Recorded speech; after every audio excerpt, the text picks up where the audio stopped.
Bom, bom dia para todo mundo. Continuando nossas aulas de Indivíduo, Cultura e Sociedade.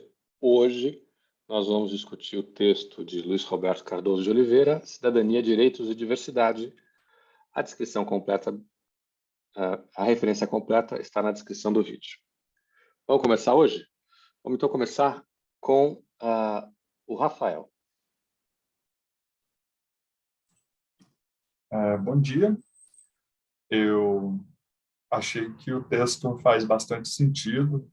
Eu gostei do argumento de que as pessoas só tentam mudar o status quando eles veem a desigualdade como um abuso. Se a desigualdade ela foi construída, digamos, coletivamente, sociologicamente, e se ela faz sentido para aquela sociedade, para cada sociedade, que as pessoas conseguem conviver com isso. Faz sentido, assim, teoricamente, mas acho que dá para a gente discutir a cada caso prático, né? Acho que no Brasil aconteceram bastante coisas desde que ele escreveu esse texto. Acho que outros grupos, outras minorias começaram a se perceber vítimas desse tipo de desigualdade abusiva e começaram a lutar mais pelos seus direitos. Ele fala dos povos tradicionais, mas eu acho que tem grupos urbanos, né?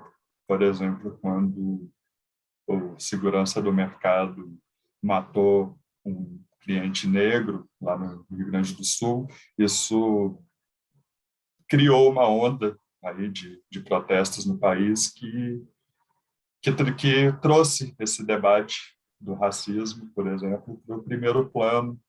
E acho que isso se desenvolve no Brasil com alguma influência do que acontece nos Estados Unidos, mas não é a mesma coisa. Mas acho que a globalização dos protestos também tem vez. E sobre o Quebec, eu vivi no Quebec 2 anos, quando a minha companheira estava fazendo mestrado lá, alguns anos, e vivi essa luta deles pela imposição, né, pelo francês, né, pelo estilo de vida francófono.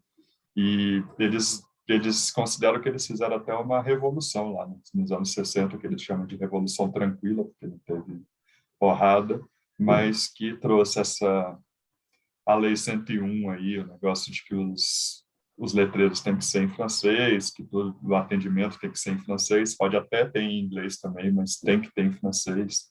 E acho que faz sentido, mas acho que eles têm uma imensa cara de pau em trazer para si esse negócio. Para eu ter dignidade, eu tenho que poder ter o meu estilo de vida francófono. E aí eles negam isso de maneira completa aos imigrantes que estão chegando, os africanos e os islâmicos, que proíbem o véu, proíbem, enfim, negam de maneira categórica o que eles pedem para si. Rafael, qual foi a cidade que você morou? E morei em Montreal, Ah, lá no Quebec mesmo, que é a maior cidade do Quebec, mas a capital é a cidade de Quebec, Ville de Quebec. Ok. E Arthur, você?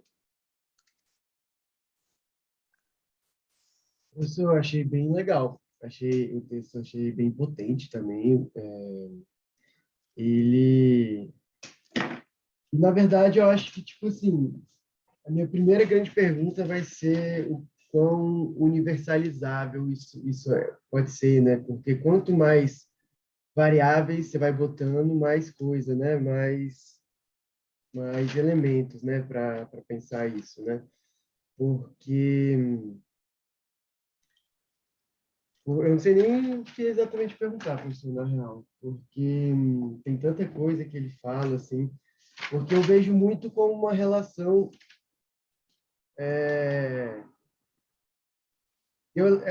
Por aqui, então, tipo assim, eu vejo muito que ele parece botar em parâmetro, né, essa questão da cidadania com né, cidadania, as igualdades, né, com a questão da igualdade, a questão da dignidade, na verdade, a dignidade em oposição à honra, né? E do ponto de vista dele, na minha percepção, talvez eu esteja equivocado, e essa é a minha primeira pergunta, mas ele parece tomar como uma coisa excludente, né? Então, no Brasil, funciona com essas desigualdades da pessoa, o que é diferente do resto do mundo que trabalha com dignidade. Aí deixou um pouco, pelo menos foi o que eu entendi, né? E pelo que eu entendi, ficou um pouco meio solto, né? Para mim, uma coisa não implica a outra, né? Então, tem momentos no Brasil que você é tratado como igual, como uma fila, por exemplo, mas tem como pessoas, existem meios, existem situações, existem pessoas que conseguem reivindicar a questão da honra.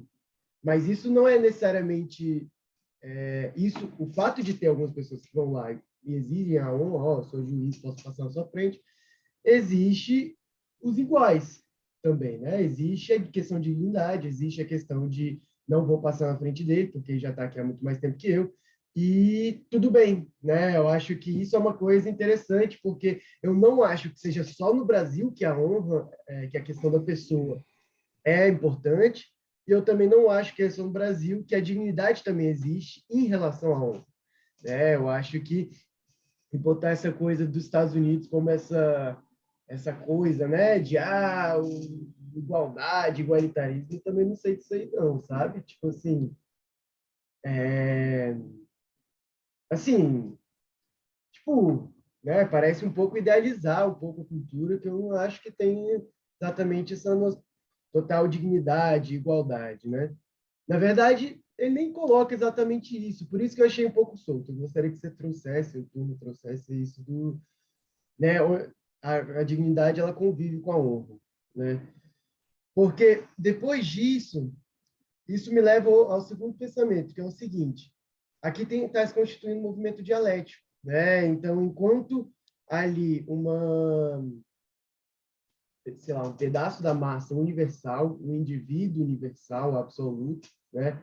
Existe algo de particular nesse indivíduo absoluto, né? Que é a pessoa, né? Então você tem direito, como todas as outras pessoas, você é igual a todas as pessoas, só que até perceber que você é uma pessoa específica, com características específicas. Você é filho de um juiz ou você é filho de um pedreiro, ou filho de sei lá quem, né? Então, tipo assim, a questão da universalidade do indivíduo é negada pela questão da particularidade da pessoa, né? E como é que existe esse processo simbólico de busca por esse processo de patronagem, né? Que a gente já trouxe um pouco em outras aulas, né? Esse busca por como se fosse potência, né? Pensar essa coisa, vontade de potência, né? Essa atitude, né? De coleta, né? Eu acho que talvez ia até um pouco para um campo mais nietzschiano mesmo, né? De vontade de potência mesmo, de conseguir dominar a cultura e dominar o outro de alguma forma. E não necessariamente dominar aquela coisa caricata de machucar e fazer isso aí, mas ter poder, né? Adquirir poder.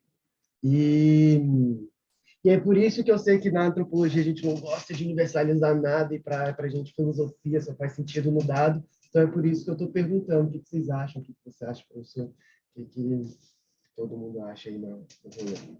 Tem outras questões também, mas eu acho que por enquanto é isso aqui que é mais importante. Tá bom. E você, Camila? Bom dia. Eu gostei bastante do texto também. Eu concordo com o Rafael sobre a questão que ele falou sobre dignidade. Eu achei essa parte interessante também. Eu achei interessante na parte que ele vai falar sobre a cidadania na França e nos Estados Unidos e como nos Estados Unidos tem a ver com a universalização dos direitos, né? E que não necessariamente supõe a assimilação dos grupos, dos diferentes grupos dentro do país, né?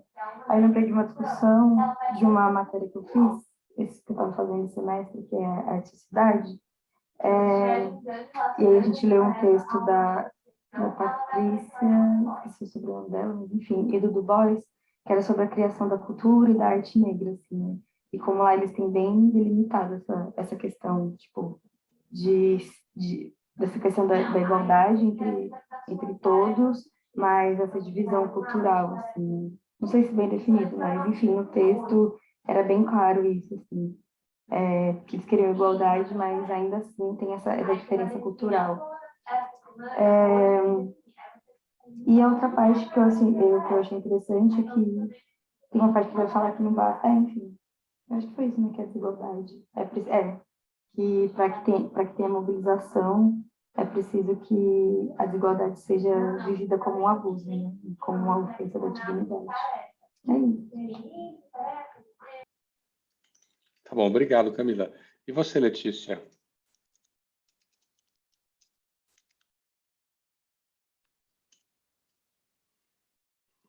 Bom, ela deve estar por Milena.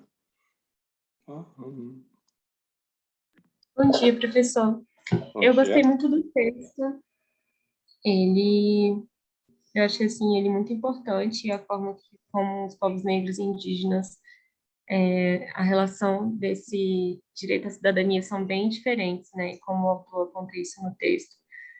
E me fez ficar bem reflexiva. Infelizmente, essa semana eu vi um caso na internet de uma moça branca que atropelou uma moça negra e ela foi levada para casa. E se fosse o contrário, a pessoa já estaria na cadeia, sabe?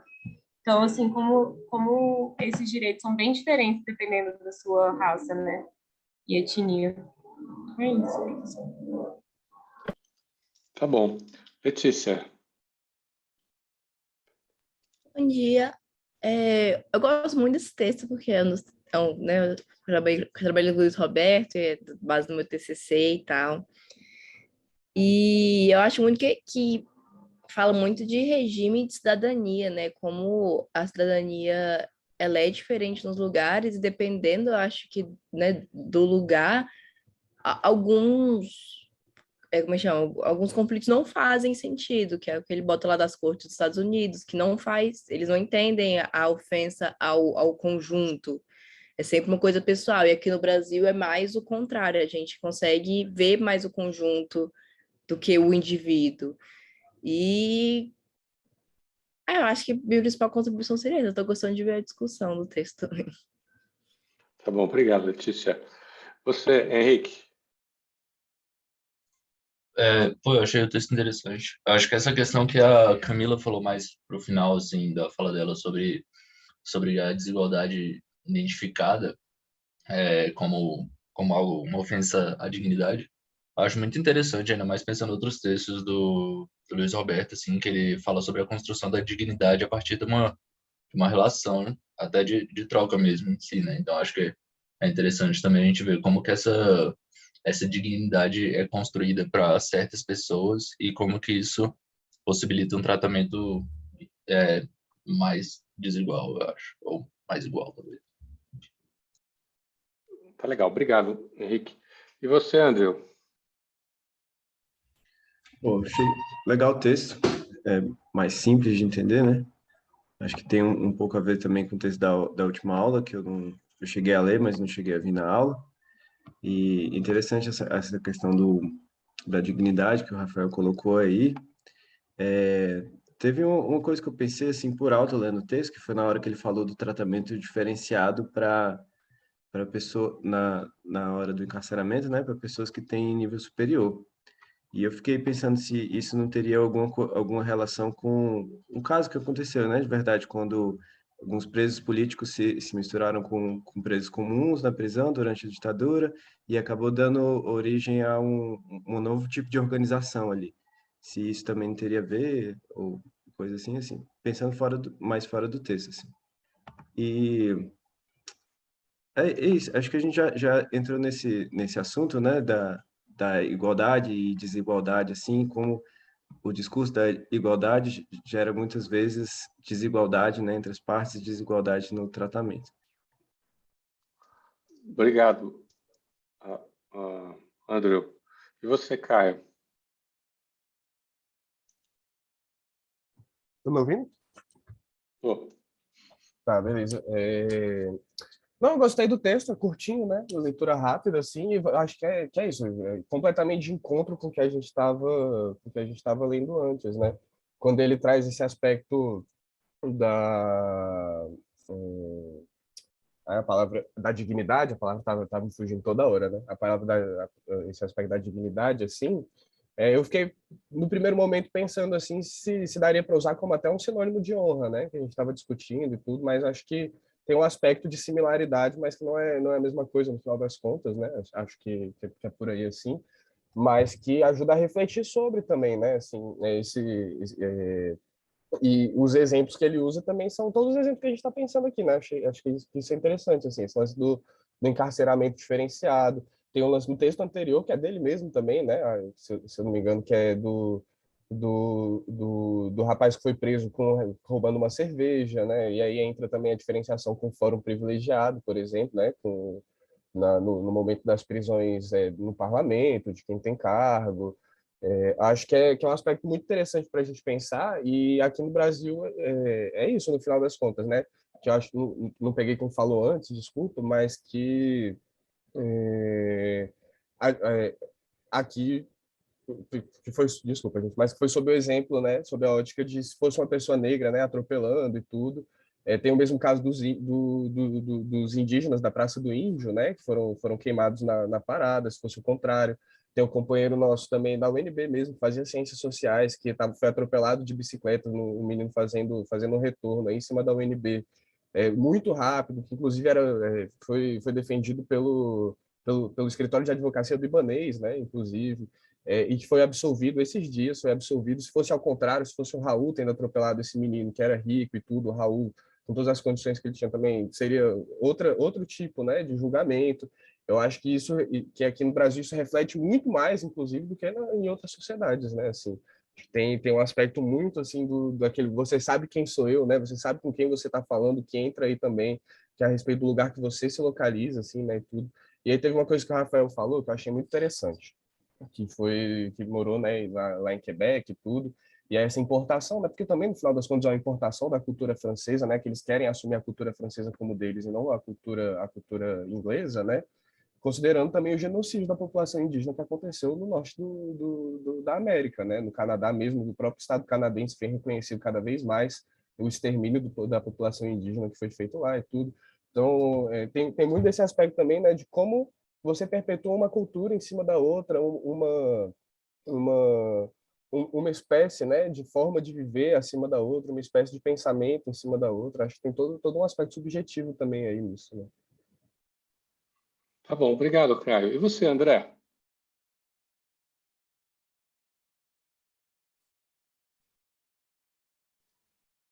Bom, eu achei interessante também o texto, e eu fiquei pensando muito na questão das igualdades que são pontuadas ali, né? Que existem justamente formas diferentes de se enxergar e de se aplicar na prática, né?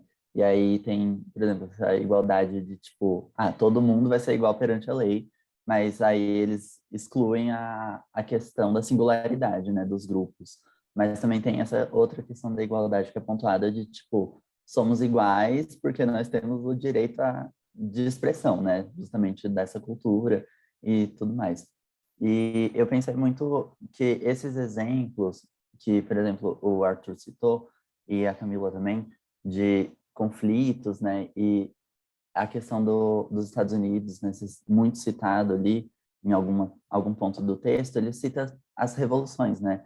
Dos Estados Unidos e não lembro qual é a outra, mas ele basicamente fala justamente em momentos de muita tensão ali, onde esses grupos estavam impondo justamente esse direito, né, de se expressarem, de terem essa singularidade ali mesmo garantida por lei. E a questão que a Camila falou, justamente, né, eu concordo também que às vezes é preciso ter algum conflito desses, né, para que seja respeitado, porque senão, aqui no Brasil, pelo menos foi o que eu enxerguei, né, nessa comparação, mesmo que não tão explícita, mas que no Brasil ele quer mostrar que a gente tem muita dificuldade em tratar pessoas diferentes, né, com respeito e com dignidade. Então, vai perpassando justamente essa questão, né, de às vezes falta um conflito ali que marque essa divisão. Mas o resto eu vou pensando durante a aula para discutir. Obrigado, Arthur. E você, Rodrigo?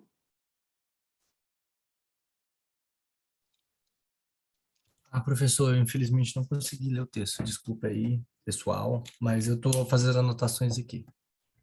Tá bom. E você, Helena, você é nossa última comentarista de hoje. Cabe a você fechar tudo e dar um sentido. Ok.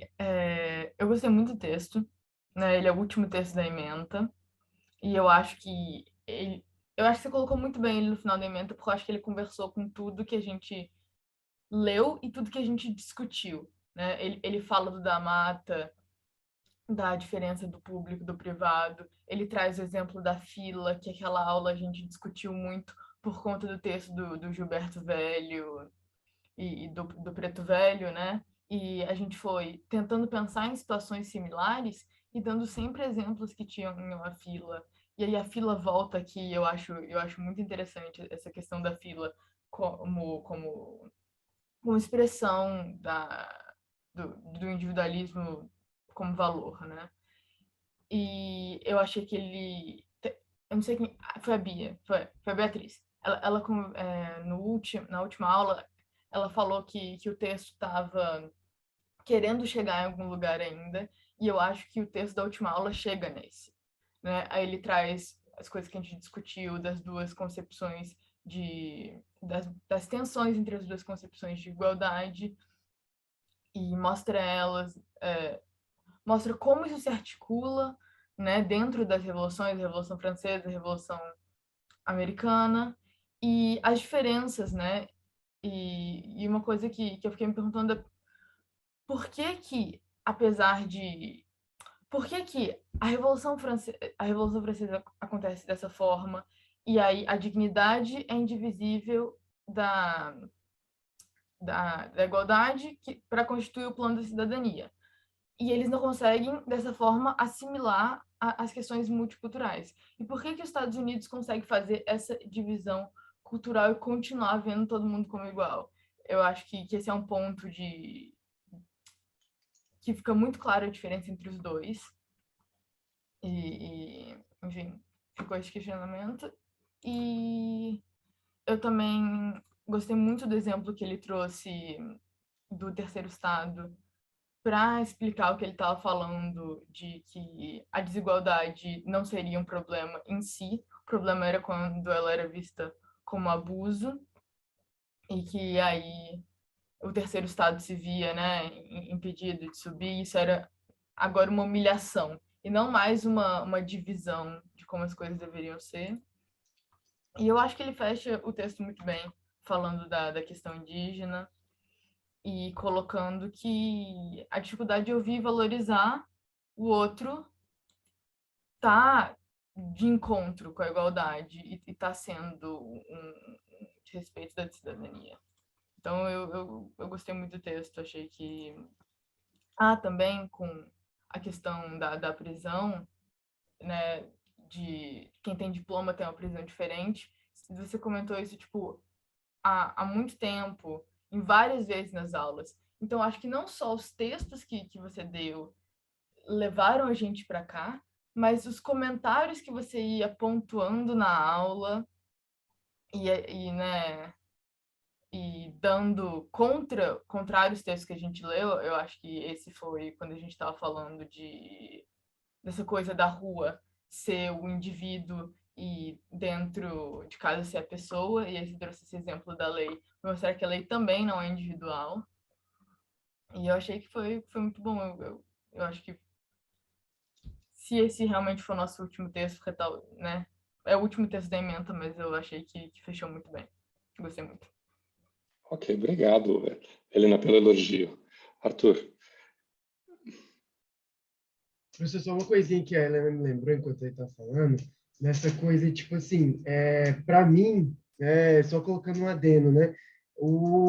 A dignidade, ela está no nível de um mito que as pessoas tentam, eu acho que está relacionado àquela coisa do mito da democracia racial, da Lélia, né? Essa ideia de que existe uma igualdade, né? Mas que, na verdade, só que não, né? Então, por exemplo, quando a morte de George Floyd, por exemplo, né? Ela mostra um pouco um furo desse mito, né? E não só esse, né? Tem um filme que é o Messias Negro, Judas e os Messias Negros, né? Que ele mostra vários casos de repetições de casos parecidos com o do George Floyd, né? Onde existe esse mito de que todo mundo na América, o país da liberdade, todos são iguais, coisa e tal.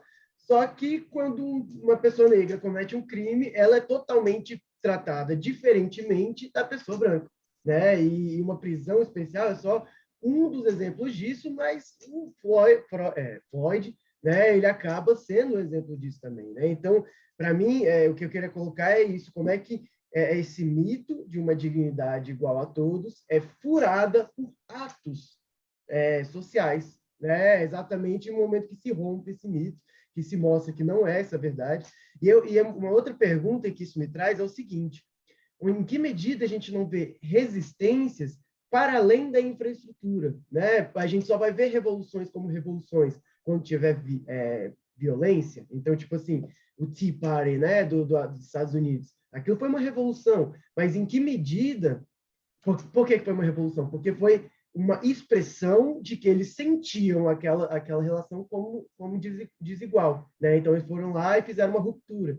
Aí eu pergunto, em que medida a arte, a cultura, né? Por exemplo, a música Negro Drama, né? Do Racionais, como um todo, né? Você pode ir para artistas outros, como Dr. Dre e o rap, né? De uma forma geral, como é que ele também é uma denúncia de relações desiguais, também é uma forma de ruptura com o sistema hegemônico, tanto que grande parte dessas pessoas acabam, principalmente no começo do rap nos Estados Unidos, eles eram presos, né? Eles falavam sobre as desigualdades sofridas pela violência policial e por isso eram presos, né? Processados pelo Estado, falando que eram todos racistas.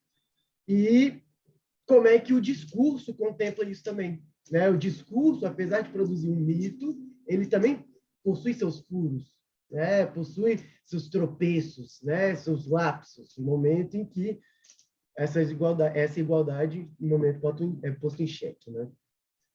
Tá bom. Eu vou começar, então, pela sua questão. A dignidade não pode ser um mito.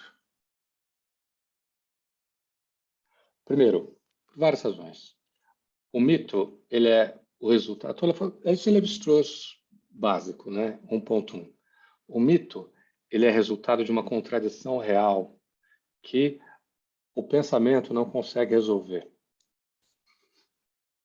Então, o mito está sempre ele é sempre uma reorganização do conjunto para expressar essa contradição. A dignidade está no nível do conceito, que para o Lévi-Strauss ele abre o conjunto. O que ele quer dizer com isso? Todo mundo reconhece que o tratamento desigual para os negros fere a dignidade. O problema é que esse tratamento, o problema não é que a realidade é contraditória ao conceito valor, não é? Ao conceito e valor, né? Que são duas coisas ao mesmo tempo. A dignidade, ao mesmo tempo que é o conceito, pode significar várias coisas, mas significa tratamento igual, tratamento digno, etc. Que você reconheça que aquele tratamento é apropriado mas ao mesmo tempo todo mundo reconhece também que o tratamento dos negros pela polícia americana, no caso de George Floyd e de tantos outros, é uma violação do valor. Não tem ninguém que diga que não seja. Aí eles tentaram, tanto é que essas pessoas foram condenadas, né, a vários anos de prisão, diga-se de passagem. Já estão condenadas.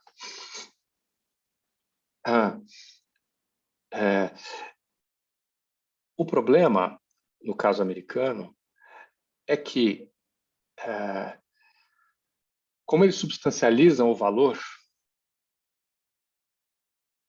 eles têm muita dificuldade de lidar com situações nas quais exijam uma diferença de níveis e a hierarquia social. Para eles não faz sentido. Então,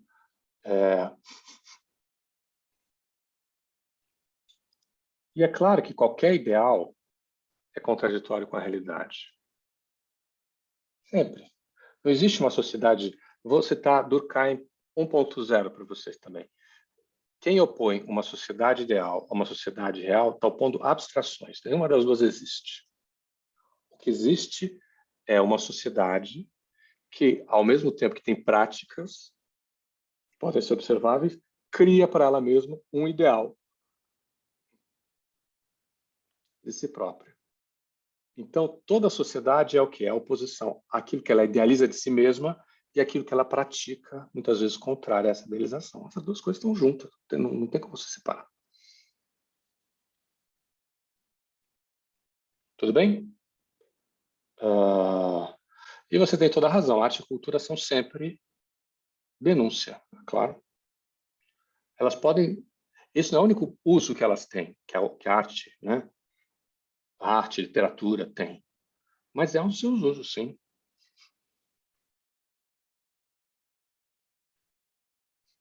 E vários... E revolução por meio da arte não começou hoje. Tão pouco tão pouco com não é o hip hop, é o que é? Como é que você chamou? Qual é o estilo que você chamou? Que você... Hein, Arthur? O Qual é o rap. estilo? O rap. Não começou com o rap. Aliás, vocês sabem o street dance americano, como é que... De onde vem? Aquele que esse sujeito começa a girar. Vocês sabem de onde vem? De onde, Arthur? Breakdance, eu acho que nasceu em Nova York, né? Mas por quê?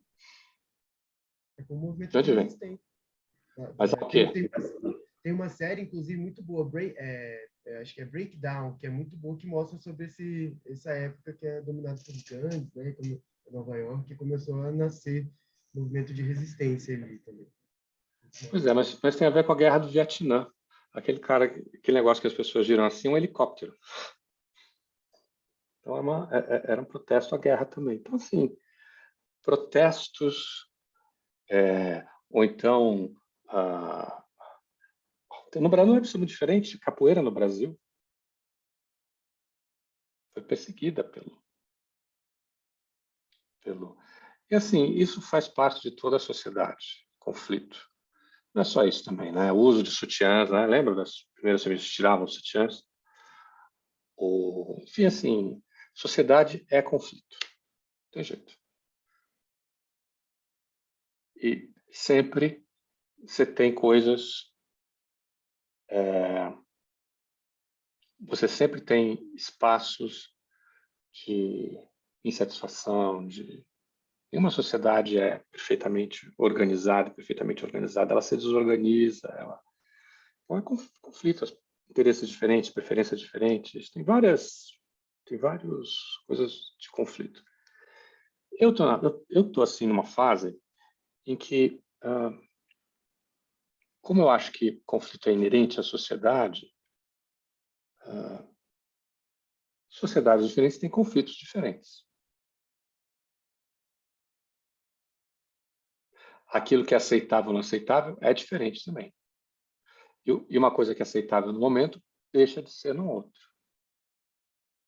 Então, faz parte.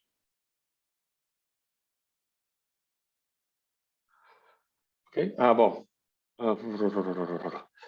Vamos falar um pouco sobre tratamento igual? Alguém tinha falado? Foi a Helena que citou a casa e a rua. Eu queria trazer para vocês, ler com vocês, um trecho do texto, que é esse aqui, ó.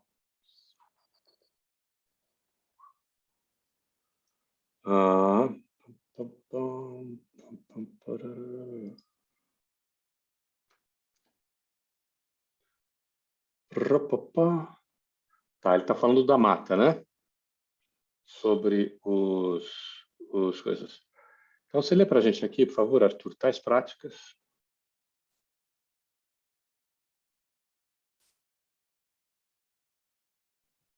Tais práticas se contrapõem aos princípios de impessoalidade e de imparcialidade, associados à igualdade como um valor, cuja principal marca nos sistemas jurídicos ocidentais seria a precedência do princípio do contraditório nas disputas jurídicas e o corolário da igualdade de armas e de oportunidade no processo.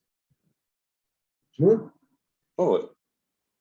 Inspirado nessa tradição interpretativa, tentei uma aproximação inicial ao dilema brasileiro, identificando uma desarticulação entre esfera pública e espaço público, caracterizando, entre aspas, a primeira, ou seja, a esfera pública, como um universo discursivo onde normas, projetos e concepções de mundo são publicizados e estão sujeitos ao exame ou debate público. E o segundo, o espaço público, como campo de relações situadas fora do contexto doméstico ou da intimidade, no qual as interações sociais entre cidadãos efetivamente têm lugar. Tá bom, eu quero, então, relacionar essa coisa com o da mata. Primeiro, vamos examinar o que ele está falando aqui.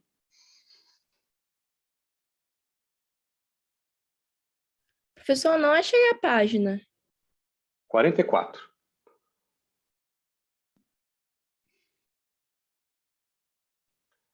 Então, do que ele está falando aqui?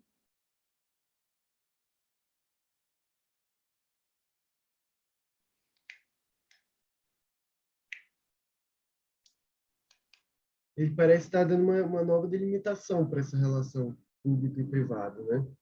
Só que eu achei meio estranho, eu achei meio tênue essa linha aí, às vezes não muito bem, na verdade, que tipo, sei lá, eu achei meio estranho essa separação, assim, porque para mim os dois não estão necessariamente separados, assim.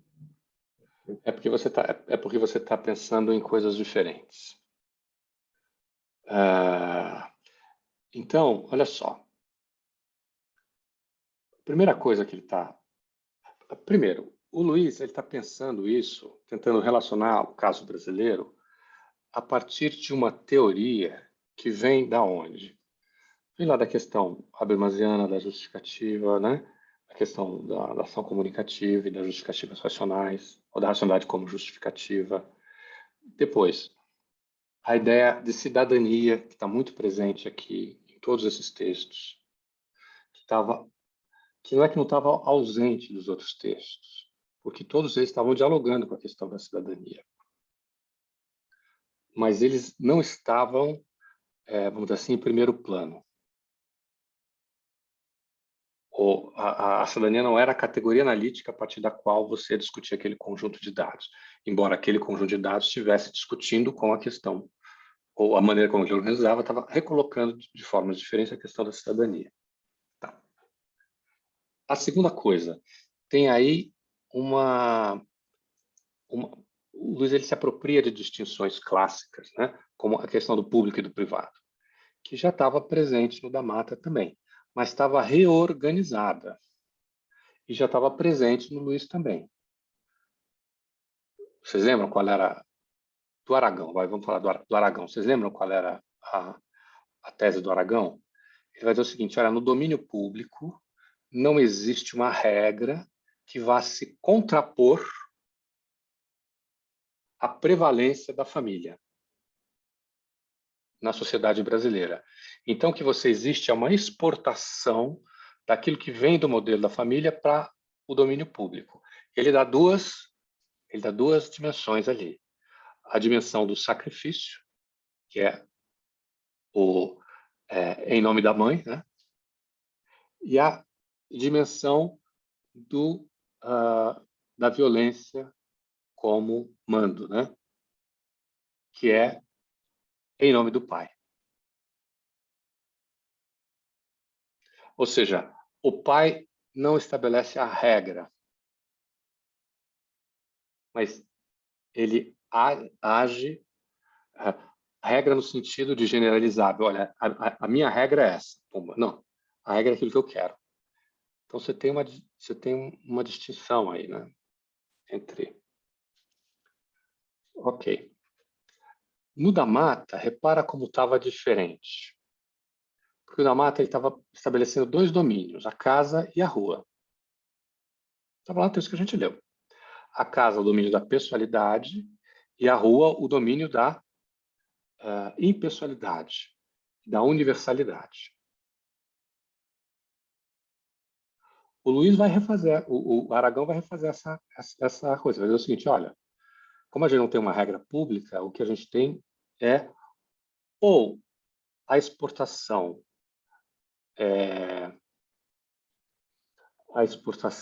bem-sucedida do modelo da família para a dimensão pública, ou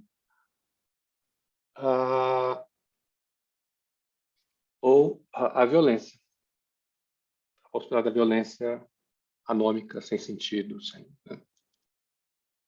Tá. O que o Luiz Roberto está fazendo? O professor Cardoso está fazendo.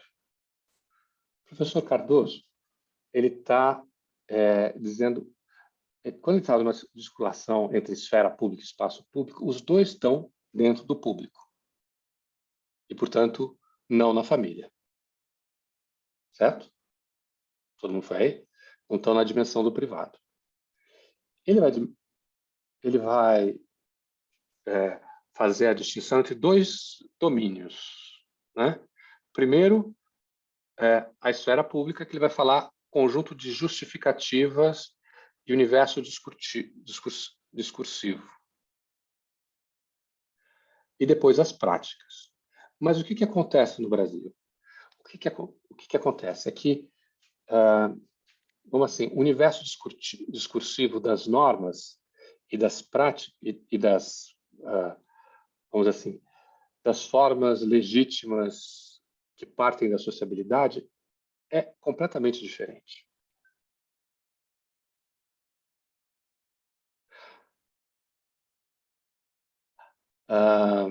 Que, em certo sentido, está dentro do texto aí. Ele também está dizendo que essa distinção não é suficiente. Depois a gente vai ver como é que ele faz ali para baixo. Por quê? Por exemplo, quando você pega a política, né? A política, você tem vários níveis de justificativa. Quando o político está falando em espaços públicos, o Rafael não vai me deixar mentir. Se eu estiver falando bobagem, você me corrige, Rafael. Quando o político está falando na dimensão vamos dizer assim, sobre as leis, sobre o que ele vai fazer, ele está sempre argumentando sobre a regra, né? A regra política, a Constituição, etc., que isso é melhor para o Brasil, etc. Mas, ao fazer isso, ele está juntando duas coisas. Ele está juntando a ideia de que as normas têm que ser seguidas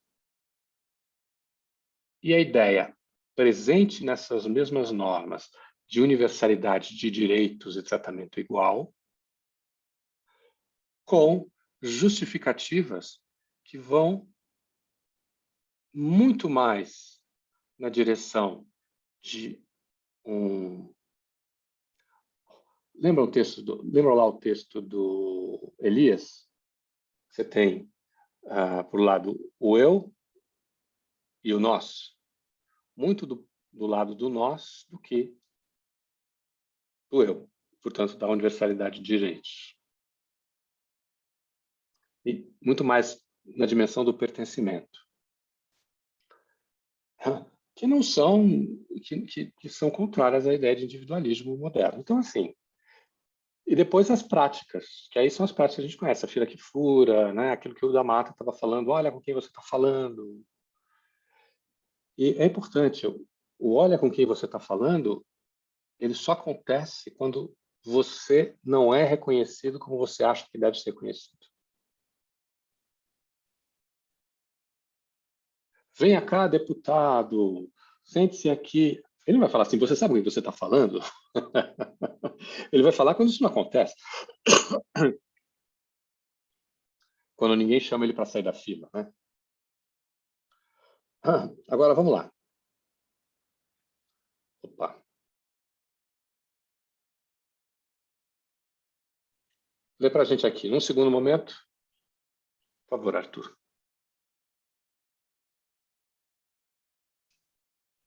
No segundo momento, um diálogo constante com as pesquisas sobre o tema produzidos no INEC, especialmente com os trabalhos de Roberto Cante de Lima e seus colaboradores, Teme conta de que a ideia de desarticulação entre esfera pública e espaço público era importante, mas insuficiente para entender o dilema. Propus, então, a existência de uma tensão entre duas concepções de igualdade. A concepção de igualdade como tratamento uniforme, dominante em nossa Carta Constitucional de 88 e bem expressa na noção de isonomia jurídica. E, 2, concepção de igualdade como tratamento diferenciado, cujo principal símbolo é a frase de Rui Barbosa, segundo a qual a regra da igualdade não consiste senão em quinhoar desigualmente os desiguais, na medida em que se desigualam. A peculiaridade dessa última concepção, na comparação com outras concepções de igualdade vigentes no Ocidente, é que, para a realização da igualdade no plano da justiça, se faz necessária a relativização ou a diferenciação de direitos no plano da cidadania, conforme o status e a condição social do cidadão. Tudo bem? Ou seja, aqui não é suficiente, então essa seria uma dimensão mais abrangente. As duas estão no plano público, porque estão também no plano da cidadania. Ou seja, a própria questão da desigualdade, isso é uma crítica que a gente pode fazer ao da Mata. Que o que ele está chamando de a rua não é o universo da igualdade, é o universo do anonimato. Está muito, talvez, mais descrito de uma maneira mais interessante nos textos do Gilberto Velho, quando ele está falando do Rio de Janeiro. Que você tem um monte de gente caminhando por Copacabana. Esse é um mundo de anonimato, não é necessariamente um mundo de igualdade.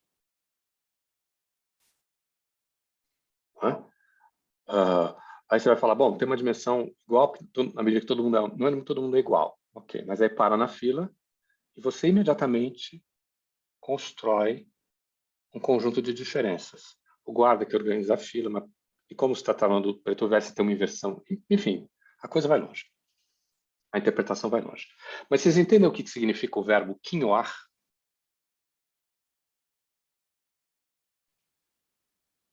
Não? Então explica, Arthur. Quinhoar. Assim, quinhão é tipo dar um pedaço, né? Eu entendo assim, né? Dar um pedaço. Então, quinhoar é como se, tipo assim, você desse um pouco para quem tem menos, para você balancear esse equilíbrio aí. Não, é o contrário.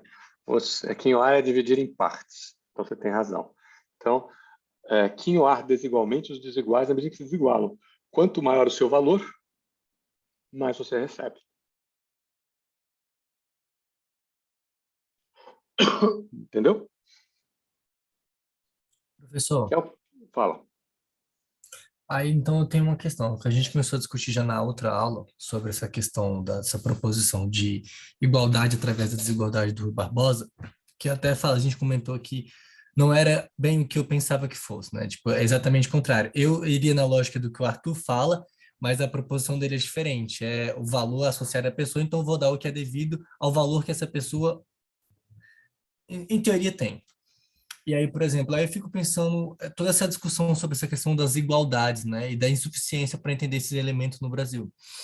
Aí, por exemplo, de cara eu já penso que essa primeira é igualdade, que é a igualdade como tratamento uniforme. De cara ela já entra um pouco, eu penso que é problemático você ter duas noções de igualdades, principalmente asseguradas de uma forma constitucional, por assim dizer. Tipo assim, não são igualdades que uma é formal e a outra é informal. As duas são formais. Então, eu acaba gerando toda uma contradição, né? Porque, ao mesmo tempo que eu tenho em momentos específicos, igualdade uniforme, outra uma igualdade disforme. Só que, para além disso, essa segunda concepção, ela, pelo menos para mim, ela tem um sentido diferente do que ela veste uma roupa, né? Igual, por exemplo, eu pensaria nessa questão como o Arthur falou, sobre a questão do quinhoar. Só que, na verdade, não, ela tem sentido oposto. Então, por exemplo, será que não é isso que acaba deixando as coisas um pouco mais complicadas? Eu entendi o seu ponto, mas vamos fazer diferente. Vamos ler o Rui Barbosa?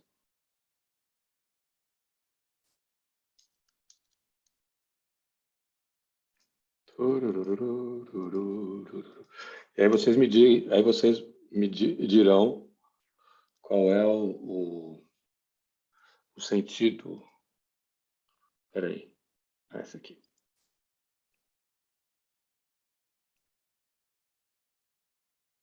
Não?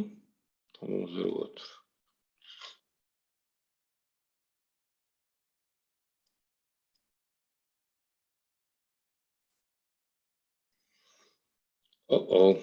Espera aí.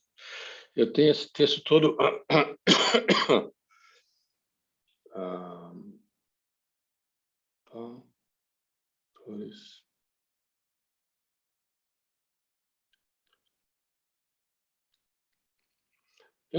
Eu penso um pouco diferente do Luiz. Eu acho que o que está em jogo são duas concepções de igualdade. Porque o que faz o Rui Barbosa na hora de... É algo bem... Eu tenho uma... Papaca, presta atenção.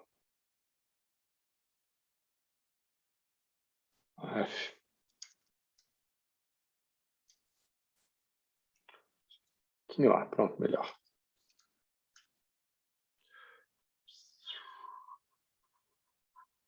Vamos lá. Eu estou aqui com o trecho. Vou compartilhar com vocês.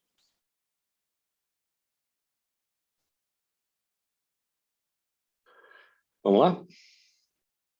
Quem lê para mim, então? Rodrigo, você. A parte da natureza... A parte da natureza varia ao infinito. Não há no universo duas coisas iguais. Muitas se parecem umas às outras, mas todas entre si diversificam.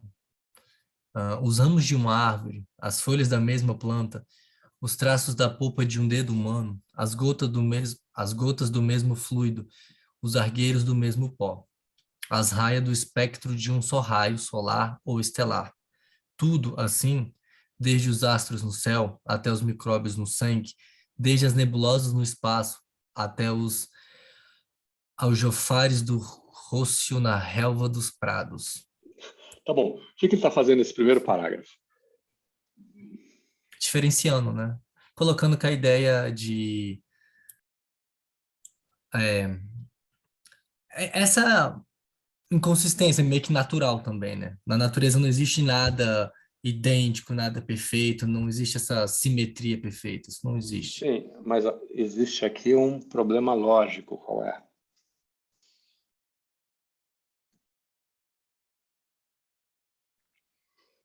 Qual é, Helena? Eu acho que ele está comparando coisas diferentes, né? E existem coisas iguais que ele está falando, tipo, os micróbios do sangue são iguais uns aos outros, né? E claro que essa realmente não diferença é sei. nebulosa do espaço, mas assim, eu acho que é um argumento fraco nesse sentido. Sim, mas por quê? Você tem razão, mas por quê? Alguém consegue me dizer? Helena? Por que não faz sentido comparar duas coisas diferentes? Não é isso não. Por que o argumento é fraco? Mas tá. Porque para mim não faz sentido comparar duas coisas diferentes. Tem vários problemas aí. O primeiro problema é que se as coisas são iguais ou não depende da sua natureza. Depende da maneira como nós a percebemos. Então, depois, a variedade, né? O que ele está falando é da diferença. As coisas são diferentes. Ele está associando diferença à desigualdade. Então, se os ramos, as árvores são diferentes, mas tem algum que é melhor que o outro? As gotas, as folhas de uma mesma planta, tem uma que seja mais do que as outras? A naturalização da desigualdade é um dos mecanismos mais antigos de dominação. Por que que o rei manda? Porque sempre foi assim. Porque isso é natural. Foi Deus que quis. Aí você tem várias variações, né? Mesmo tema. Tá bom? Então, esse é o problema do primeiro parágrafo. Mas ele é interessante justamente para mostrar isso. Diga, Arthur. Professor, isso aí toca o que eu acho que talvez seria muito rico para a gente pensar, né? Não precisa ficar muito tempo, mas por que, né? E aí eu acho que é importante, né? E até separar um pouco as coisas. Tipo, você disse que aquilo que eu trouxe, né, sobre o mito da democracia racial não pode ser considerado um mito, né? Não, eu disse que a dignidade não podia ser considerada um mito. Dignidade, perfeito. Então, onde é que a gente pensaria aqui a noção de mito? Por quê? Porque é o seguinte, quando eu penso no mito, eu estou pensando exatamente isso que você trouxe, essa coisa da naturalização das desigualdades. Como assim? Então, por exemplo, o exemplo não, o exemplo lá da corte, né, que come mais, ganha, tem tudo lá em um luxo, só que ninguém se importa muito com aquilo, porque é assim, né? Porque como se fosse um mito coletivo, nesse consenso, né? Como se fosse na ordem cósmica, naquela noção mossiana, né?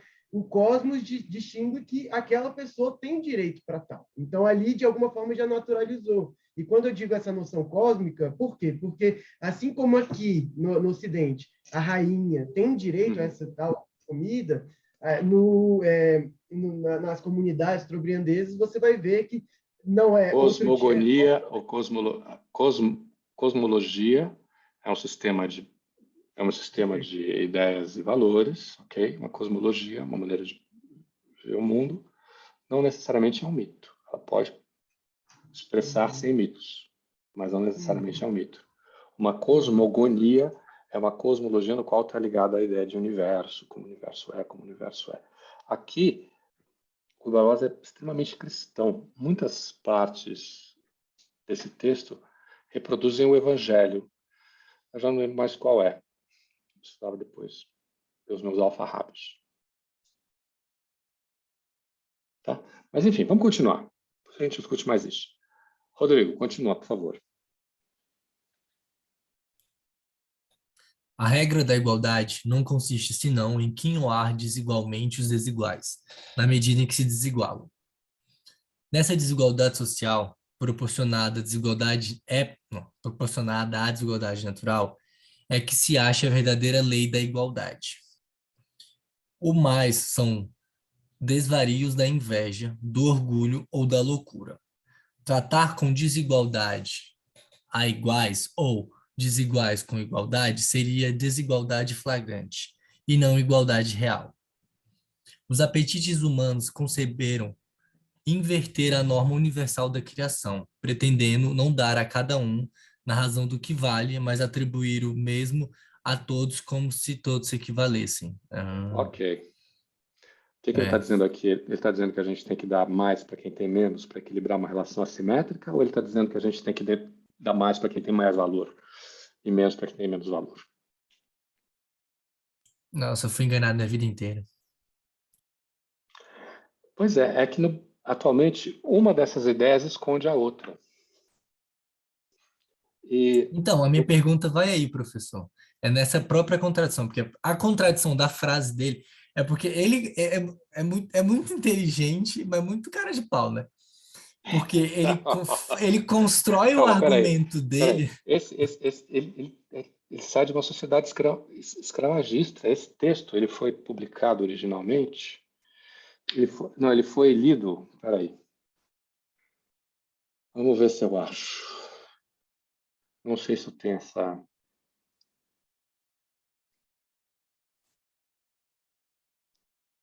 Aqui, ó. A edição original é de 1920.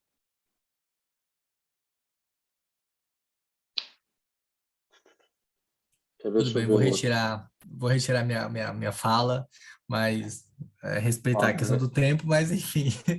Aqui, ó, peraí. Eu estou com a outra versão aqui, ó, vamos ver o que ele vai dizer.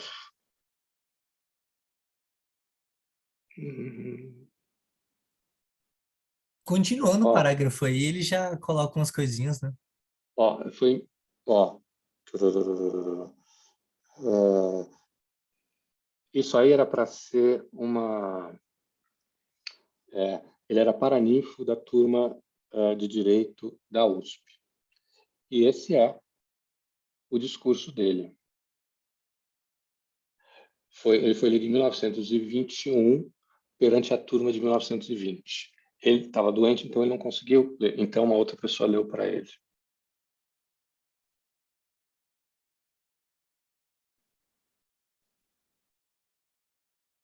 Legal, né? As coisas são muito divertidas. Quer ver? Mas vamos continuar. Vamos continuar.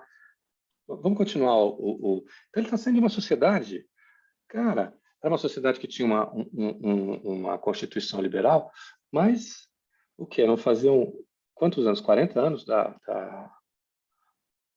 fim da escravidão? É gozado, né? Eu sabia de cor todas essas datas.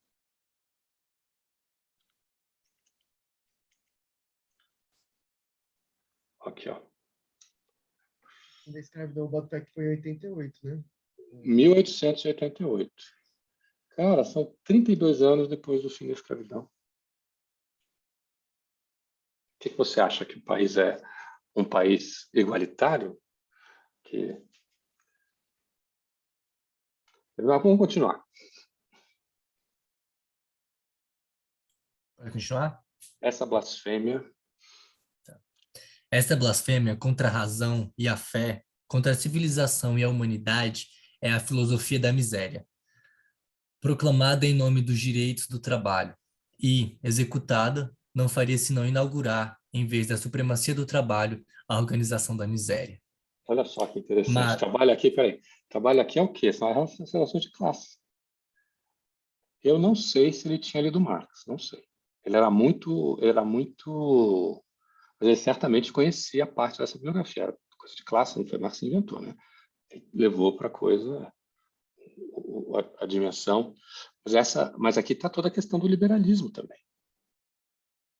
E os valores que estão por detrás de Marx são valores que estão por detrás do liberalismo também, liberdade e igualdade.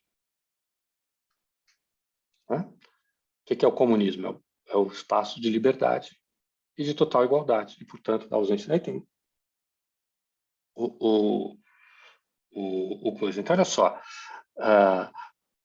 Os direitos do trabalho é o que? A organização da miséria.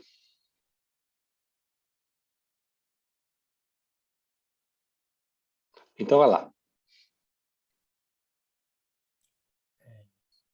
Mas, se a sociedade não pode igualar os que a natureza criou desiguais, cada um, nos limites da sua energia moral, pode reagir sobre as desigualdades nativas pela educação, atividade e perseverança. Tal a missão do trabalho. Ok, o que ele está dizendo aqui? De novo, a desigualdade é natural, não é um problema da sociedade. O que é o oposto do Rousseau, né? Diga-se de passagem. Rousseau vai dizer o quê? Que a desigualdade, a sociedade perverte. O homem que pensa é um animal depravado. Está lá, no contrato social. Que é o quê? Dessa ideia que a sociedade perverte a igualdade e liberdade que estão presentes no estado da natureza. Mas isso... Então, o Rui Barbosa inverte. Não, você quer mais igualdade natural que a sociedade apenas repete. Mas o que pode ser? Canona nos limites da sua energia moral. Ou seja, olha só, isso depende o quê? Dos indivíduos, não depende do... Não depende de...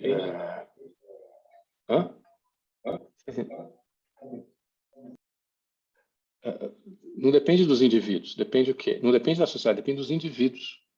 Cada um tem um individualismo presente na sociedade brasileira, mas eu acho que não é aquele que o... Enfim, isso é uma coisa que eu tenho pensado faz algum tempo, mas... Bom, não consigo expor aqui agora nesse momento. Mas tem a ideia de um individualismo, né? Eu associo muito essa frase a algumas frases que a gente vê da sociedade do Brasil, mas é dos mais tradicionais, né? Ditos mais tradicionais. Por exemplo, cada um sabe onde o sapato aperta. Vocês já ouviram isso? Cada um sabe onde o seu sapato aperta. Cara, essa frase é muito interessante. Ou então, diga. Eu fico pensando assim, como é que... Porque assim, eu não consigo ver isso, né? Eu acho que tudo parece ser uma questão muito metodológica, mas assim, eu vejo muito isso sobre a noção de discurso do Foucault. Porque algo que dá sentido para o ato social é o discurso, que está perto, está próximo, não é a mesma coisa, do que o velho traz como código, né? É um código que as pessoas se relacionam, isso meio que media a sociabilidade, né? Então, as pessoas se socializam partindo de um discurso que as pessoas são iguais. Só que tem algo que fura, tem algo que falha nesse discurso. Pois é, mas o problema, Arthur, o problema todo é o lugar desse discurso no Brasil. A questão toda é que tipo de valor de igualdade a gente tem no Brasil, se é que a gente tem algum. Tem sim, claro. Você vai lá no classe popular e fala assim, todo mundo é igual. Todo mundo é igual perante a Deus. As classes populares cansam de falar isso. Ou seja, tem um espaço de igualdade, tem alguma coisa de igualdade, mas não necessariamente a ideia de igualdade substantiva que está presente, por exemplo, no pensamento liberal e no indivíduo liberal que a gente viu, a gente discutiu longamente. Mas, Rodrigo? Não, agora, professor, fico assim, né? Depois da leitura desse eu nunca tinha lido, eu assumo que é uma falha aí, né? Mas aí, por exemplo, eu começo a pensar várias coisas, assim, né? Por exemplo, existe algum diálogo direto com isso? Porque, parando para pensar agora, todas as pessoas que vão fazer essa discussão de que não existe uma noção de igualdade que consiga dar conta do Brasil e da nossa realidade, automaticamente, meio que secundário, pode não ser de primeira, mas dialoga com essa ideia, né? Que, por exemplo, a gente estava vendo que todo mundo começa... Peraí, deixa eu fazer um coisa. Eu estou dizendo que essa é a minha intuição de pesquisa. Não, tudo... Nenhum dos autores que a gente está falando estão pensando assim. O Luiz está pensando de outro jeito. Tá falando tratamento diferenciado, tratamento igual. Depois a gente vai voltar a isso. Não, pois Continua. Mas aí eu fico pensando o seguinte, querendo ou não, independente da interpretação que se tenha, por exemplo, para mim o que fica é que exatamente é essa contradição. Você tem um ideal de igualdade e etc e tal, aí você parte para uma questão de isonomia jurídica de um contexto que aí claramente assim, extremamente conservador e você tem a naturalização das diferenças e da própria desigualdade, inclusive do racismo, né? Então, por exemplo, a gente tem várias dinâmicas que estão cruzando aqui, né? Aí, por exemplo, como é que a gente vai ter uma visão de igualdade, por assim dizer, que realmente caiba na realidade hoje, sendo que ela já nasce com essa contradição? E aí tudo bem, aí entra na questão do Brasil, nós ainda somos racistas, né? Mas e é isso que fica complicado de operar, porque como é que se opera nesse sentido? Porque, enfim, a gente tem como base, tudo bem, ele pode ter alterado o sentido como as pessoas leem, né? Igual, por exemplo, eu li de outra forma. Essa ideia da igualdade através da desigualdade, né? Tipo, tratados iguais ou desiguais. Só que quando você pega a letra, né? Sem precisar a letra da lei, é complexo, é muito bizarro. E aí fica mais complicado ainda de você tentar fazer essa assimilação desse texto e dessa ideia de igualdade, assim por dizer, com o tempo que a gente vive hoje, né? Por exemplo, eu falei, desculpa pela fala, porque tudo bem, eu volto lá na época que foi escrito, e por mais que seja bizarro, faz sentido, porque é aquele o contexto. Mas a gente ainda reproduz esse contexto em forma de lei no nosso contexto de experiências, né? Então, olha só, eu acho que mas vamos terminar de ler o texto, porque acho que são duas coisas diferentes, Rodrigo. Primeira coisa é o seguinte, minha tarefa como antropólogo entendo eu, tentar descrever a particularidade desse conceito de indivíduo que tem na sociedade brasileira, como ele se constitui, quais são os seus contornos mínimos. Isso não significa que eu acredito que seja bom, ou que isso seja o melhor. Pelo contrário, eu gosto dessa ideia de igualdade substantiva. Eu acho ela interessantíssima. E eu posso muito bem eu posso muito bem agir politicamente em favor dela. O ponto é que são duas coisas diferentes. O fato de eu reconhecer que assim não significa reconhecer que é bom que assim o seja. Ou aceitar que é bom que assim o seja. Entendeu? Do meu ponto de vista, são coisas diferentes. Eu posso até citar Marx. Marx faz uma descrição do capitalismo como ele é. Que é talvez até hoje a melhor descrição do capitalismo. Agora, é bom que assim seja? Ele achava que não, tanto é que ele propõe ele faz uma descrição da estrutura, dessa estrutura ele quer derivar um devir. Mas, enfim, essa segunda parte eu não faço. Não estou me comparando a Marx, não é isso. Mas eu me limito a descrever como as coisas são. A minha ação política, isso é outra coisa.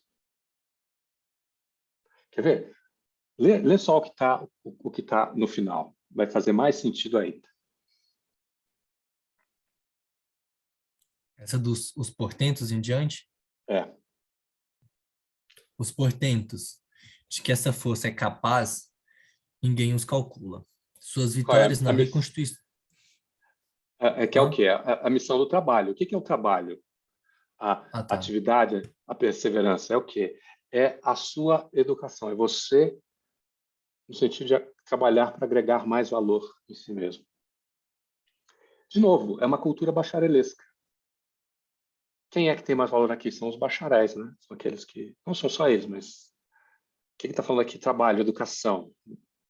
Vou me formar em direito. Olha, de novo, 1920. Se formar em direito hoje é uma coisa diferente.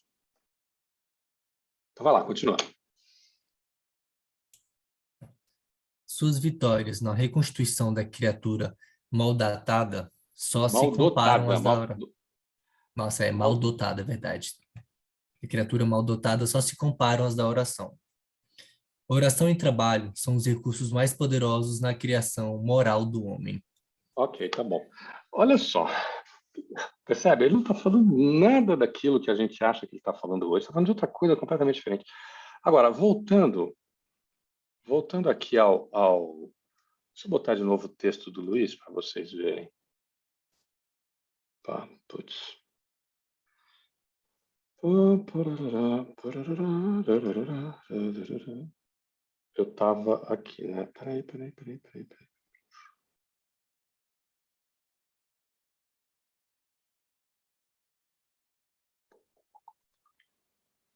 Ó, vamos lá de novo.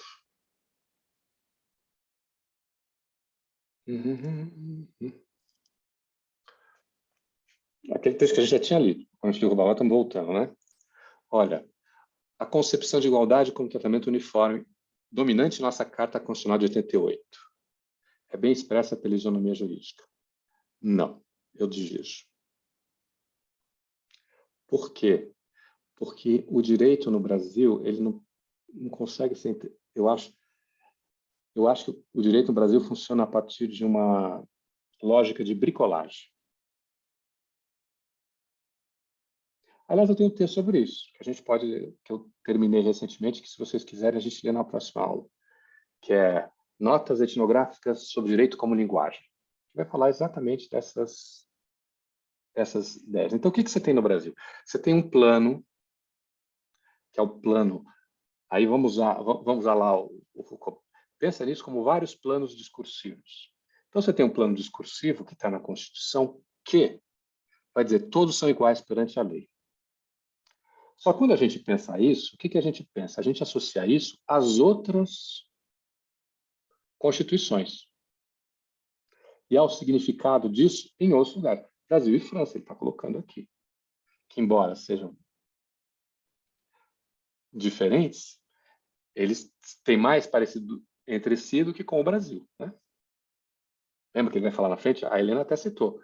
De um lado, uma universalidade baseada nos direitos individuais, que é os Estados Unidos. No outro lado, a ideia de que igualdade e liberdade são indissociáveis. E elas são indissociáveis dentro de uma república. E, portanto, você tem quase uma religião civil, né? A indicação de uma religião civil. Isso acontece dentro dessa religião civil. E daí a dificuldade de lidar com direitos diferenciados. Como também no Canadá, como falou o nosso querido Rafael. Então, o que você tem? Então, você tem o quê? Você tem essa ideia enunciada que você interpreta a partir de outra sociedade. Mas na hora que você vai aplicar isso na decisão judicial ou em outros, o que você pensa? Você vai usar o Rui Barbosa, tratar desigualmente os desiguais na medida em que se desigualam. Hoje, a doutrina jurídica, ela pegou o sentido de Rui Barbosa e dividiu em dois. Eu estou descrevendo, não estou... Um é aquele que o Rafael estava dizendo antes. Tratar desigualmente os desiguais na medida em que se desigualam é dar a quem tem mais a quem tem menos para equilibrar a relação assimétrica. Então, repito o que eu já havia dito. Direito do trabalho, direito do consumidor, o ECA, proteção todas essas legislações, elas tentam dar mais, vamos dizer assim, direitos a quem tem menos para equilibrar o poder. Que é uma ideia interessante, não é uma ideia ruim, não, é uma ideia interessante. E, por outro lado, tem a ideia original do Rui Barbosa, tratar desigualmente os desiguais, que é dar mais a quem tem mais valor. Sobre a qual a doutrina brasileira se cala.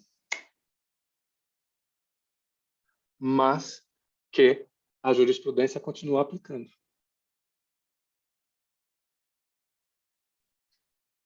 De uma maneira bem... Daí, olha só. Então, vamos lá, prisão especial. Lembra que a gente começou a nossa discussão anterior falando disso? Prisão especial. Prisão. Qual é o problema da... Por que a operação Lava Jato chocou tanto, né? Muitos.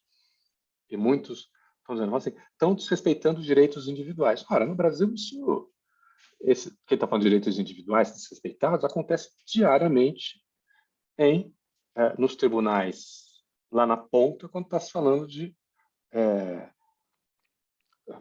tribunais penais, né? Juízos penais, lá na ponta, quando estão falando de pessoas de baixa renda contra crimes como tráfico, roubo, etc. Os exemplos que ele deu, o cara que rouba uma garrafa de R$1 vai passar 53 dias na cadeia, por exemplo. Não, Bom, hoje eu não sei mais reais, né? Hoje seriam quase 10. Mas tudo bem, também não merece cadeia, né? 53 dias de cadeia. Depois,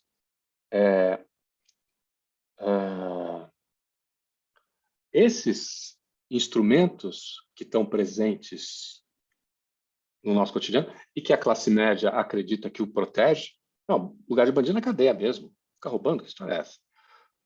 Deixa ele sair, é um problema público. Então, esse mesmo mecanismo, de repente, se aplicou às elites políticas do Brasil. Olha quem foi parar no coisa. Marcelo Debrecht, Lula, José Dirceu, Palocci, quem mais? Cara, mas, ao mesmo tempo, a choradeira diária dos PMs que são cobrados porque tem violência na área que eles estão policiando é que eles dizem, a gente prende o cara solto no dia seguinte. Também tem esse outro lado. E aí eles estão reproduzindo o quê? Estão reproduzindo a ideia, vamos dizer assim, essa ideia de que tem que dar menos para quem vale menos, não é isso? É ruim que isso seja, porque se eles estão sendo libertados é por causa dos direitos dele. Mas que história é essa do direito dele? O cara é um bandido. É isso que eu fico pensando, professor, porque essa lógica, na verdade, essa lógica que você fez a descrição, né, que dentro da lógica jurídica eles dividiram em duas, tem uma que se apropria e transforma um pouco a ideia, e a outra original. Porque ela só aprofunda mais essa questão. Porque, por exemplo, se a gente tem o problema da prisão, né? Por exemplo, dos policiais que reclamam que prender classe média alta é sempre complicado, porque no dia seguinte ele vai ser solto porque ele é primo de um Não, promotor, de um juiz. esse não é o que o Rafael está falando. Não é, Rafael? Você está falando lá do cara que vai prender o bandido lá na ponta. Na Sim, opinião dele. normalmente é alguém que assalta ali, né? Principalmente se for sem violência, usuários de crack, por exemplo. E a polícia não tem razão, né? Porque o cara é apenas um usuário de drogas. Aí dizem ele é preso por outro motivo, sei lá, porque ordem pública e tal. E aí chega o juiz e fala, não tem motivo para manter essa pessoa presa. Mas o que os policiais dizem é que traficantes também se Pois é. beneficiam dessa Olha mesma só. benesse. Olha só, Rafael. E por que o juiz não prende? Porque ele está dando para esse menino direitos. E ele, se a gente pensa nessa coisa aqui, do ponto de vista do policial que está fazendo, não devia ter direitos. Ah, mas é complicado, viu, professor? Que eu Ele vale descobri que menos. policial, delegado, conhece, não devia, mas conhece muito pouco de direito, mas assim, muito pouco, assim, do nível absurdo. Então, Pois pro é, cara então o que eles chega... aplicam? Eles aplicam o Rui Barbosa, entendeu? Esse é o ponto. Isso aqui, o que o Rui Barbosa, eu não acho que ele seja particularmente brilhante e tal, mas o que ele conseguiu nessa frase foi expressar o quê? Algo que está permeado na nossa sociedade. O que ele tem aqui é um discurso, como quer o Arthur, mas nesse discurso, o que a gente consegue ver? Consegue ver uma cosmologia, uma relação entre ideias e valores que está presente não apenas no Rui Barbosa, mas na sociedade em geral. E, professor, eu acho que é exatamente isso que produz a noção de pessoa. Então, exatamente a formação de discursos. E por isso que eu trouxe a importância dos mitos coletivos individuais, né? Não no sentido que tenha um que estabeleça tudo, mas é porque, por exemplo, na medida que um policial ele tem o mito individual, né? E aí a Lélia Gonzalez traz isso muito brilhantemente, como é que existe um imaginário por trás disso tudo, porque aí o policial ele imagina que preto, pobre, periférico é bandido, então já chega, então já tem essa noção. Ele é menos, ele é menos. E ele é menos, ele não tá... chegar assim. E como ele não está no lugar dele, ele está violando a regra. Agora, olha só, o meu comentário, Arthur, tem a ver com coisas que a gente já discutiu, você e eu, que é a ideia de você utilizar. Eu acho que você está correto na sua descrição. Mas quando você começa a utilizar a categoria mito nessa história, você está comprando umas coisas que não necessariamente tem. Você pode usar? Pode, mas vai te dar muito trabalho. Entendeu? É nesse sentido. E eu te pergunto, qual é o ganho que você tem em chamar de mito? Se eu falar assim, na imaginação desse policial isso acontece, é só isso aí. Mas, pois é, se colocar na imaginação parece muito mais frágil, muito mais... Porque os mitos, né? Eu trago mito porque, sim, para mim eu tenho duas referências como mito. Mito, primeiro, é o mito da racial-democracia, da Lélia Gonzalez, que é essa noção de que existe, parece um discurso mesmo, né? Um discurso de que não existe racismo no Brasil e de que existe a mistificação e tudo isso, miscigenação e tal, igualitária. E eu tenho também a noção, que aí também já vai para a noção do Lacan, que é sobre a noção de um mito individual do neurótico, que a vida do neurótico ela é regida como se tivesse um mito individual, né? E o começo disso você já vai ver na eficácia simbólica do Lévi-Strauss, né? Ele faz essa inversão, né? Antes, então, da gente continuar essa discussão, antes de você... Pois é, mas nada disso tem a ver com antropologia. Quando você, antes da gente discutir, dá uma olhada lá no Pensamento Selvagem, primeiro capítulo, Ciência do Concreto. Beleza, perfeito. Tá bom? Depois a gente conversa. Ciência do Concreto, primeiro capítulo. É só isso aí. É muito mais forte você usar os termos do Tambaia, por exemplo. Está pensando também em rituais, etc. Senão, se a gente fica usando essas coisas, eu digo para você o seguinte, isso é minha opinião. Você usa o conceito quando ele vai te oferecer algum ganho, te permite dizer coisas que você não diria de outra maneira. Nem que essas coisas sejam, por exemplo, uma crítica. Você vai chamar...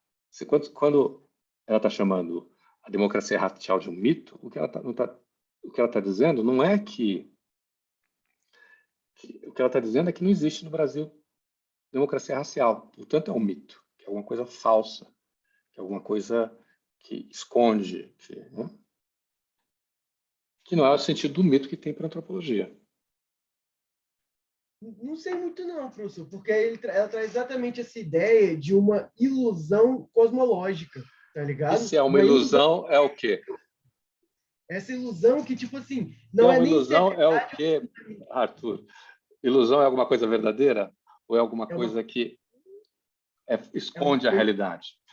É uma coisa que tem efeito de real. E é isso que é importante. Então, tipo assim, quando o policial, né, ele segura o Floyd de uma forma diferente que ele segura uma pessoa preta, uma pessoa branca, né, mostra ali que ele tem uma concepção diferente. Quando o policial fala bandido bom é bandido morto, e por isso, antes de levar para a cadeia, passa ali no beco para encher o cara de porrada, é porque ele tem a noção de que preto não se fode no Brasil, de que bandido não se fode no Brasil, já contrapondo essas duas representações sociais, e ali ele já, a partir de uma mitificação daquela relação, de uma cosmologia mesmo, daquela relação, Arthur, ele vai para o mato. Arthur, eu não vou mais discutir mito com você agora. Depois a gente discute, se você quiser. A gente marca 1 hora para a gente discutir mito. Agora, eu quero voltar a um outro trecho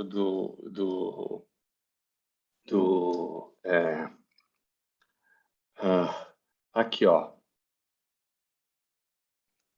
Um outro trecho do Luiz, que eu acho que a gente pode... que é importante para a gente discutir esse texto aqui, ó. Ó. Como mesmo as sociedades democráticas e igualitárias... Lê para mim, por favor, Arthur. Aonde? Aqui, ó. Tá. Como mesmo as sociedades democráticas e igualitárias no Ocidente convivem com a existência de assimetrias e conjugam direitos e privilégios, a igualdade cidadã é vivida e valorizada especialmente no mundo cívico, definido como o universo onde o status de cidadania deveria ter precedência em todas as interações entre atores. E o tratamento igualitário, usualmente uniforme, deveria ser esperado. Nesse aspecto, o que singulariza o Brasil na comparação com outras democracias não seria a existência de direitos e privilégios, mas a falta de um mundo cívico bem conformado que definisse com clareza as fronteiras entre os espaços de vigência de uns e de outros. O que ele está falando aqui?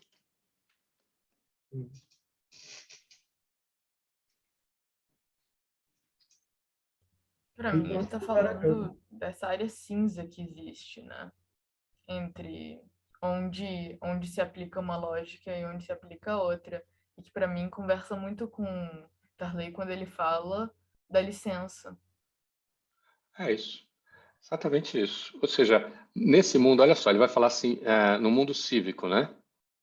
O que é o mundo cívico? É onde deveria valer o status da cidadania, que é a igualdade, o tratamento igualitário e uniforme. Né? Pronto, é isso. Ao mesmo tempo, e aí qual é o problema? O problema é que é o que singulariza o Brasil é o quê? Que não se tem muita clareza. Quando se deve tratar de uma maneira igual e quando você deve tratar de uma maneira desigual. E dentro da desigual, qual das duas desigualdades? A gente ainda pode assumir essa coisa. Agora, entre parênteses, no Brasil, essa segunda ideia, que é dar mais a quem tem menos, eu acho que é muito semelhante à ideia de caridade.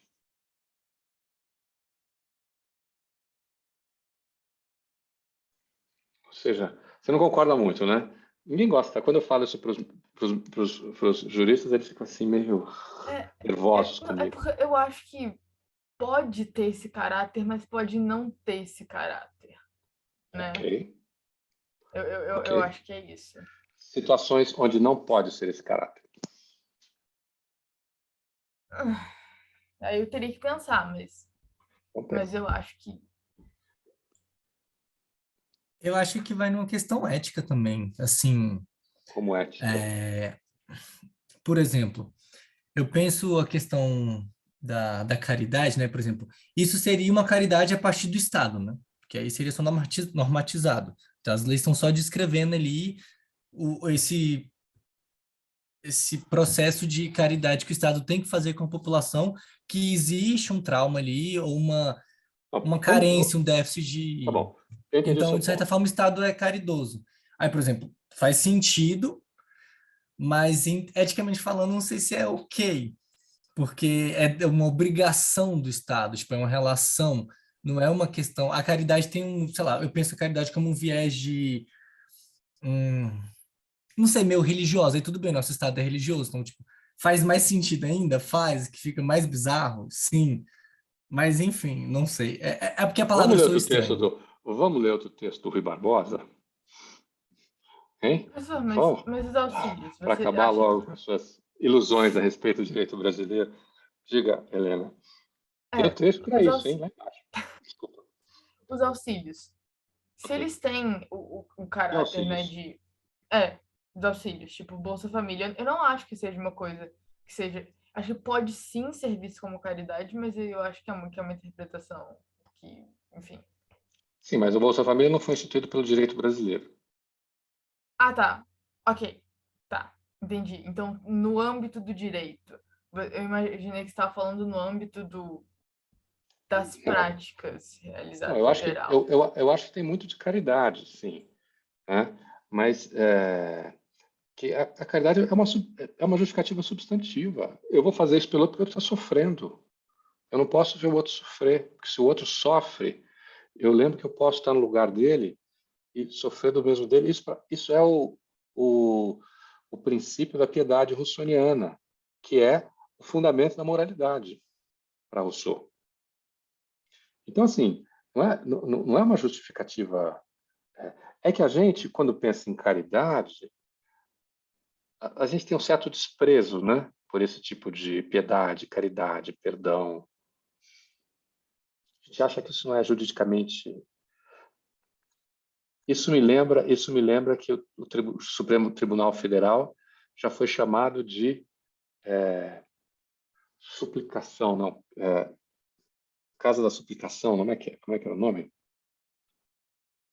Vamos ver Nossa, aqui. professor, esses valores são eram as coisas que mais me doíam quando eu fazia direito.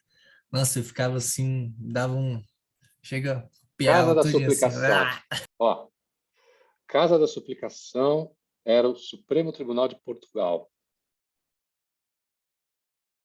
Olha só, Casa da Suplicação. Eu acho que é um nome muito mais apropriado para o Tribunal Federal do que o... Não, e você tem uma ideia, ainda hoje, no jargão jurídico, utiliza-se o suplicante para se referir a quem entra com a lide, né? Quando é um particular. Olha, as coisas estão tão presentes. Então, assim, eu acho que o Luiz tem razão. Em que sentido? A maneira como ele conforma o problema é uma maneira muito interessante, que serve para dizer muita coisa sobre o que a gente, enfim, o que não significa que de estudo, como nada de estudo, a gente já viu. Então, essa ideia de tratamento desigual e essa ideia de que existe uma diferença entre que a gente tem a exigência de tratamento igual e a exigência de tratamento diferente, que a gente nunca sabe qual que a gente tem que utilizar, eu acho muito interessante. As fronteiras não são claras, os direitos não estão, que tem a ver com a questão da regra, né? A regra como alguma coisa não aplicada, alguma coisa que viola vamos dizer assim, a maneira como as pessoas comuns acreditam no seu que deveria ser. De novo, eu já dei vários exemplos, né? Um exemplo, acho que foi do Marcos, eu não lembro de quem que foi, mas eu tenho uma memória horrorosa, já falei várias vezes, mas assim, que lá na favela do Rio de Janeiro, o cara que morava na favela, o cara vai receber uma prensa da polícia, ele fala assim, a polícia não pode me tratar desse jeito. Ele não está querendo ser tratado como cara em Copacabana, ele está dizendo assim, não, eu sou sujeito de direito, eu não sou tráfico, eu não roubo, eu trabalho e tal, não sei o quê, como é que ela me trata desse jeito? Ou ainda, em Corte de Pedra, no interior da Bahia, a ideia de cidadão, de todas as coisas, foi a mais interessante. Cidadão é aquele que cumpre a lei. Olha só. Não é aquele que tem direitos, é aquele que cumpre a lei. E o que é a lei? A lei é a ordem moral da sociedade, na qual cada um deixa de pensar no seu e passa a ajudar o outro. E quem estabelece a lei é o presidente da República, é o mando do presidente da República. Em outras palavras, o Brasil devia ter uma ordem moral, onde cada um deixa de pensar no seu e passa a pensar no outro. E se o presidente não está bem, ele não consegue fazer essa ordem moral. Então, é claro que tem aí relação com o período autoritário, com o poder privado, tudo isso é verdade. Mas olha só que ideia interessante. Eu acho que muito do que a gente está discutindo, das concepções, ainda prevalece essa ideia de ordem moral. Enquanto isso na política, por exemplo, aí eu caio. Não que a política se pense como a ordem moral, mas a ideia da troca na política. Ou a ideia de que os políticos têm que fazer pelos outros. Nem o político fala assim, eu represento esses interesses. Os políticos americanos falam isso numa boa, sem problema nenhum. Eu falo assim, eu represento esses interesses. Não é assim, não, eu faço pelos outros. Ao prejuízo muito pessoal muito grande, esse é um discurso político. Eu não sou político porque eu quero, eu sou político porque os outros exigiram que eu fosse político. Estou certo ou estou errado, Caio? Você é que está me ouvindo. Tô acompanhando. Não, eu concordo já tinha comentado antes que concordo, né, com isso, assim. E agora só queria puxar um aspecto, professor, aí que você tinha falado também, que é da caridade, né?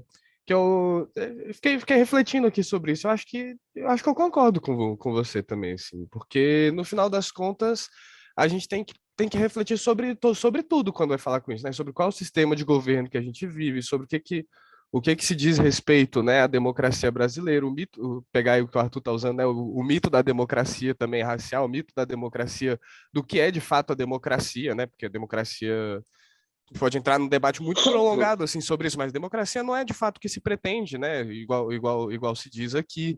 Então acho que tem muitos aspectos que levam a uma necessidade, em alguma medida, de fazer isso também. Mas ter a necessidade de fazer isso, de amparar quem é excluído pela democracia, de amparar quem é excluído pela desigualdade do país, não exclui também ser uma política de caridade no final das contas, né? Porque, inclusive, pensando de que a gente não consegue superar isso a partir do sistema, né? E o sistema a gente vai ter que encontrar lacunas para atuar dentro dele, assim, né? No final das contas, e aí de um aspecto de que seria necessário uma revolução para mudar tudo e tudo, né? Num sentido mais assim também amplo também, mas Pois é, mas é que você faz uma revolução, você muda, mas aí continuam toda a tradição, as maneiras de ser, as maneiras de fazer, as maneiras de coisas que já pertenciam antes à sociedade. Isso foi a Revolução Francesa. A Revolução Francesa descobre que a história é um problema. Por quê? Na Revolução Francesa, lia-se Rousseau para as massas. Qual é a ideia de Rousseau? Que você tem três momentos na sociedade. Você tem o estado de natureza, que é um estado imaginário, mas que você precisa saber o que significa justiça. Tem a sociedade real, que é uma sociedade desigual, e tem a sociedade do contrato, que depois do contrato vira uma sociedade de igualdade, etc. Ok. O que eles descobrem na Revolução Francesa? A Revolução Francesa vai parar em Napoleão, que virou um imperador. estabelece uma nova nobreza. Que a história tem uma inércia, que as sociedades têm uma inércia, que elas não mudam assim com o estalar de dedos. Não é um contrato que vai fazer uma sociedade mudar. E daí toda a discussão sobre educação e tal, mas eu não queria entrar nisso muito agora. Meu ponto. Eu gostei, professor. Eu acho que é porque tem um aspecto também de que tipo de revolução, né? Assim, não sei se já leram Gramsci também, por exemplo, quando Gramsci fala de revolução cultural também, acho que tem um aspecto que a gente precisa trazer para isso também, né? Assim, enfim, não é só mudar as estruturas, você muda as estruturas, as pessoas continuam se comportando como se comportavam antes, o que você mudou? Sim, exatamente. Você tem que mudar as práticas, né? Puxa, gente, já são quase 12:10. Hoje a conversa foi longe, hein? Então, eu não saio daí não que eu tenho uma pergunta para fazer para vocês, mas vou aqui para a nossa